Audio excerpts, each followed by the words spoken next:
Assalamualaikum warahmatullahi wabarakatuh.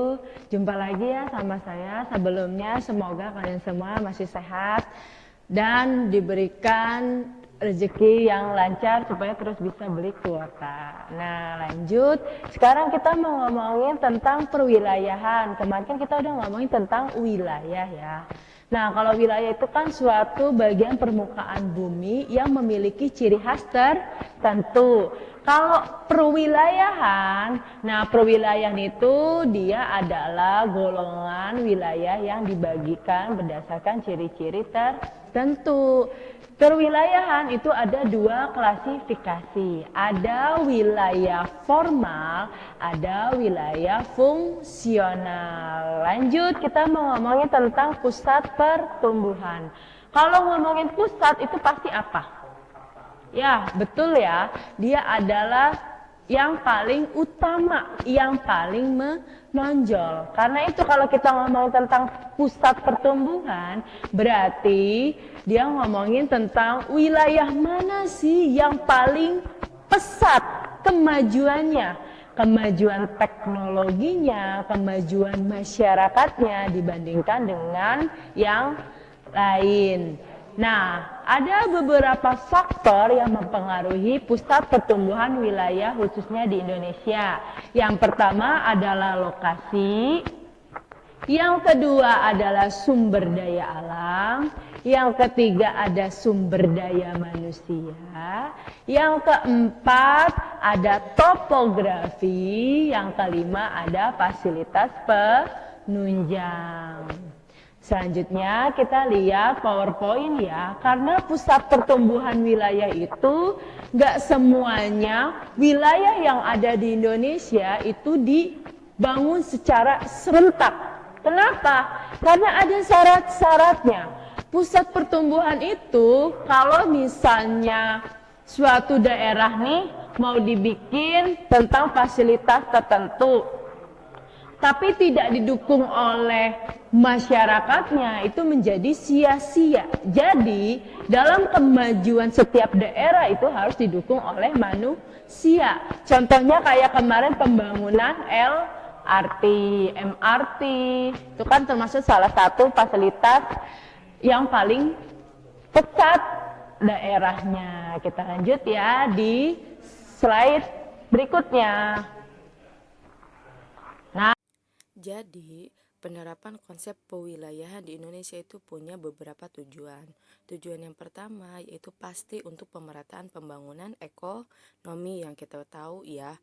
Kalau pembangunan itu kan tidak dilakukan secara serentak. Nah, tapi harus dilihat dulu nih daerah mana yang kalau dibangun lebih dulu itu berhasil, baru yang lainnya akan ngikutin. Yang kedua, harus memendung arus migrasi atau urbanisasi. Kalau urbanisasi pasti dia ngomongin perpindahan penduduk ya.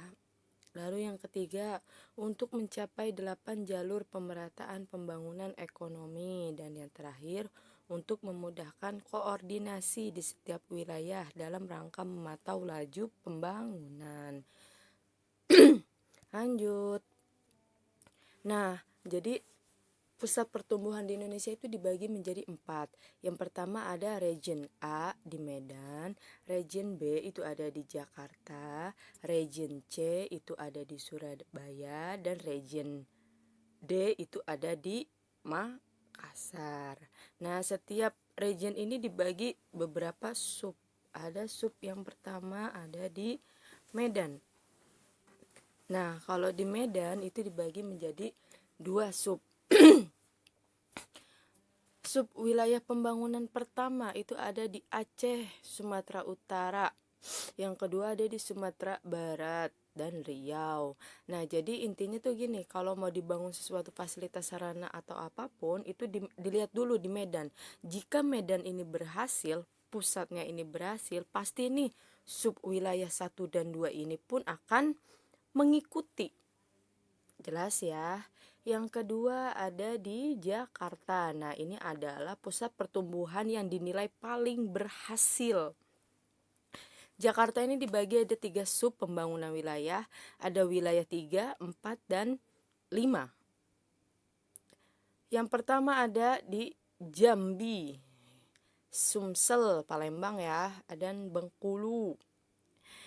Lalu ada di Lampung, Jabar, Jateng, Jogja. Dan yang terakhir ada di Kalimantan Barat yang berpusat di Pontianak. Kayak kemarin nih kan kita lihat tuh ya, ada pembangunan LRT. Lalu barengan tuh kan ya, di Palembang juga dibikin kan. Gitu, dinilai paling berhasil. Yang ketiga, ada wilayah pembangunan utamanya itu di Surabaya. Nah, Surabaya ini dibagi 2 sub. Ada di Jawa Timur dan Bali, ada juga di Kalimantan Selatan, Kalimantan Tengah, dan ada di Kalimantan Timur. Lalu yang terakhir adanya di Makassar. Nah, di Makassar ini dibagi menjadi 3 sub. Pertama ada di NTB, NTT, Sulsel, dan Sulteng yang berpusatnya di Makassar. Lalu ada di Sulteng, Sulut yang berpusat di Manado, dan yang terakhir ada di Maluku dan Papua berpusat di Sorong. Nah, jadi itu ya, ada 4 region A, B, C, D yang dibagi menjadi sub wilayahnya menjadi 10. Nah, yang pusatnya ini dibangun duluan fasilitas sarana prasarananya.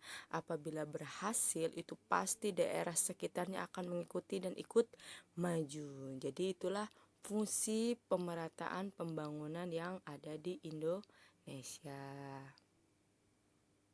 Kita ketemu lagi nanti ya di selanjutnya. Terima kasih. Wassalamualaikum warahmatullahi wabarakatuh.